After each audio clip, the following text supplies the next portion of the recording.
I just wanted to make a brief video with advice on what to look for in your leveling set as you go up.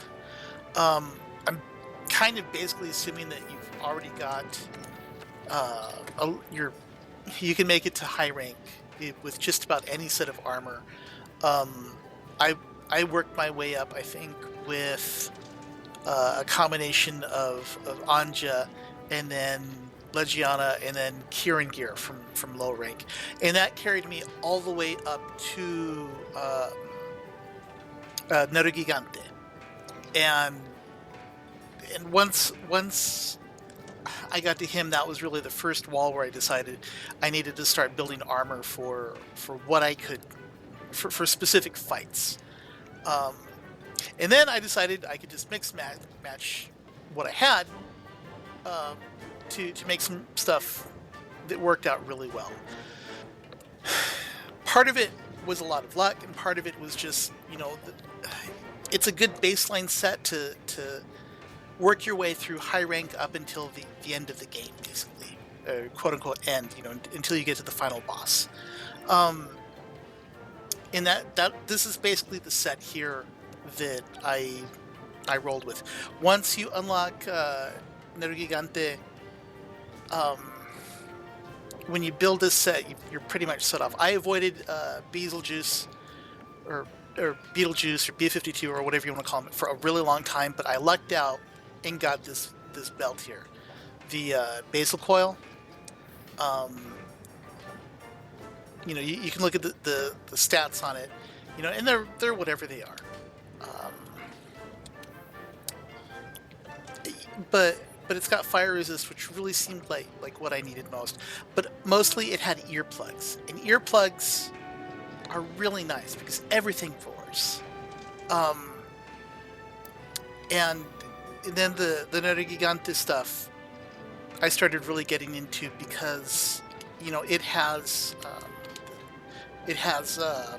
no decorations in it. What skill does this have? Agitator, which when things roar, which you need the earplugs to get around, you start doing more damage and you get more crit. And when you combine that with the other pieces in the set, this, giving more agitator and then stamina surge, because, stamina for whatever. And this final piece, for the final point of agitator and maximum might, which is nice. It's worthless for anything that uses stamina all the time, like anything that does a lot of charge attacks, like bow. But when you take the alpha set, you get all these points of agitator, so things really start coming together. Specifically, Nergigante Alpha, because that gives you the point of agitator that you want. If you take beta, then you get a gem slot instead. So the Nergigante chest piece for alpha, beta gloves because I forget what other skill you get, but it seemed kind of useless. And then the alpha pants. And again, you want the alpha because you want another point of agitator because getting up to level 3 is quite handy.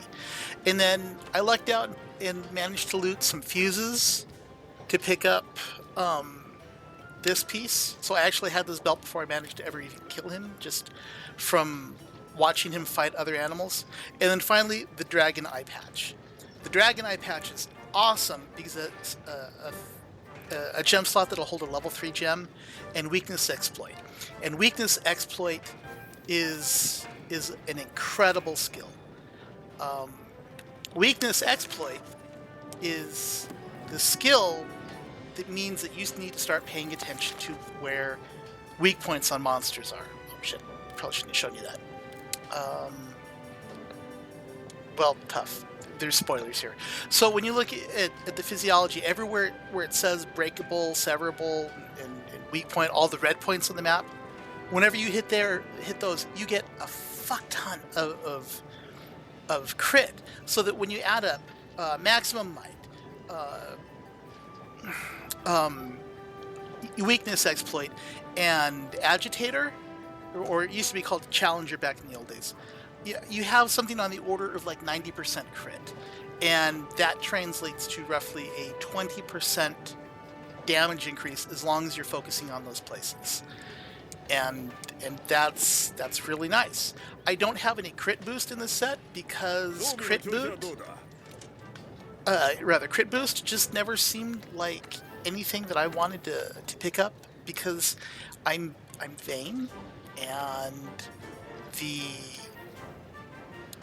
armor sets that have crit boost, if I could even find them in here, never really appealed to me. There you go, the Wrath, and look at that. I don't like that. This one, I don't like that either.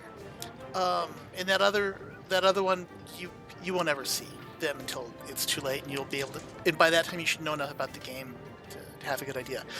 The other thing that I did was I always made sure that I had a good set of charms laying around, your necklaces and stuff, for whatever that you want to do. The base set that I have will work for just about any weapon, especially melee weapons. Here I'm using it with the charge axe, but whatever.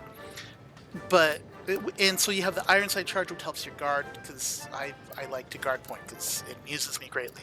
I had heavy artillery for when I was doing this, or Magdalos gem. Defense, because it was the very, very beginning of the game and I didn't have anything better. Blessing is incredible. Poison charm, capacity charm. Capacity charm is good if you are going to spam the supercharged blade attacks all the time. I don't do that. Mainly because it feels a little bit like cheese, and also I try to be more precise in where I'm doing damage, because if you keep killing it, you're less likely to get the tail carves, and I'm tired of going into groups and not getting those. But building a good a good set of charms is important, because it gives you a lot of versatility. The other thing is, with this set, is that you have access, with just 3 pieces of Nergigante gear, to hasten recovery, which is really helpful when you're learning your fights, because it's a little bit of healing every so often. And as you're going out throughout the game, you won't notice it, but you'll live longer, and you won't have to rely as much on clutch feline heals or clutch potions, or hoping someone pops a life powder. So it's a good crutch that you're taking advantage of. As you build up later sets, you'll find other skills that make you feel better and do more damage or whatever. But like I said, this is a nice bit of starter gear. As you start to get decorations to put in your gear, you will find some awesome ones. Like I said, you get in the Eyepatch, you get a 3-point gem you can put in, so that you can put in earplugs. And when you do that, all of a sudden, now you have earplugs level 3, and you don't have to worry about any wars that are from the small monsters. Once you get into Elder Dragons, well, that's another thing. But earplugs is a great skill. Hopefully you won't get 8 flight charms like I have, because that's really frustrating. But you'll pick up good charms, and then you use this versatility to let you build sets for specific monsters, because that is definitely something that you want to do. You have 112 loadouts. You can use 2 or 3.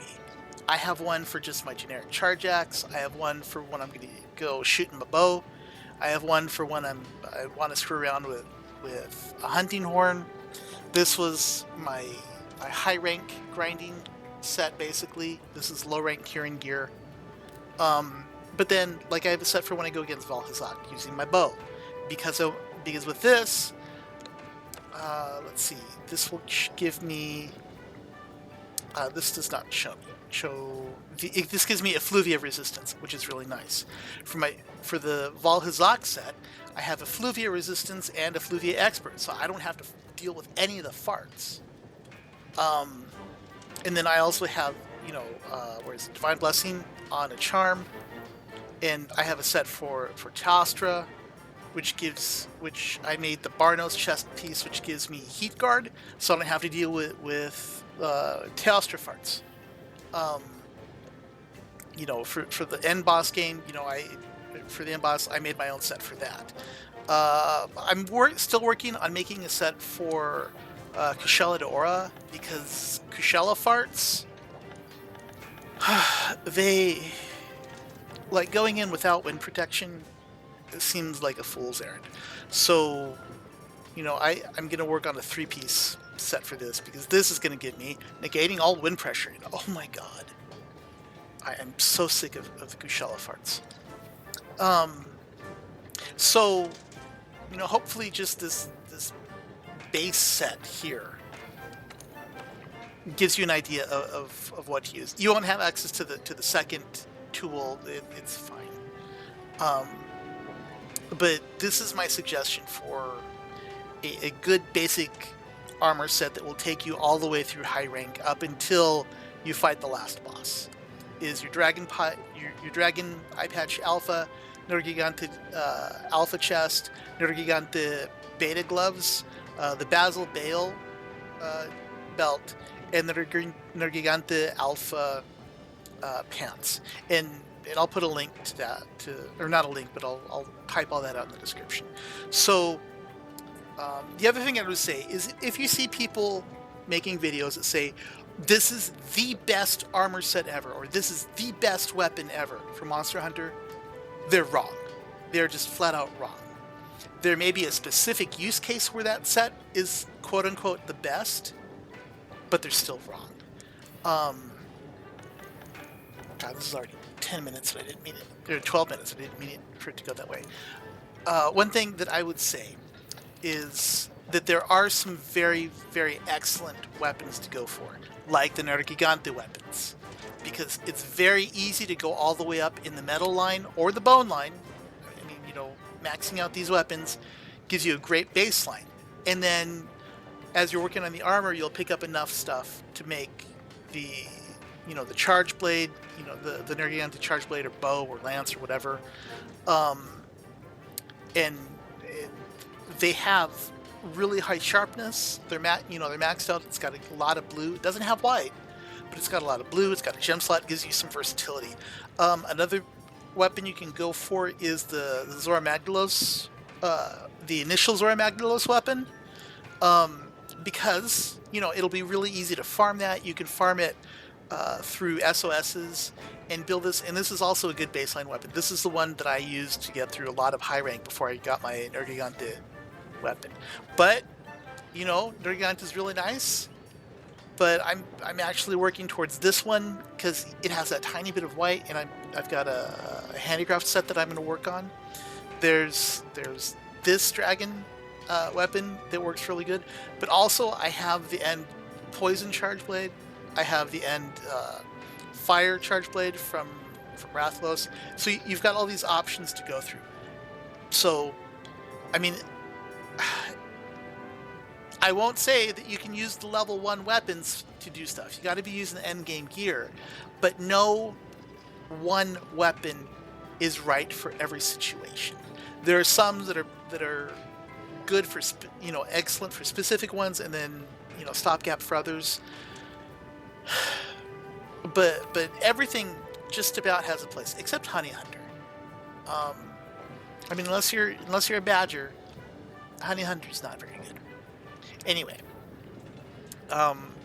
so, God, if you haven't got Monster Hunter World, get Monster Hunter World. It's out on PlayStation. It's out on Xbox. It's going to be out on PC later, and this is just really good.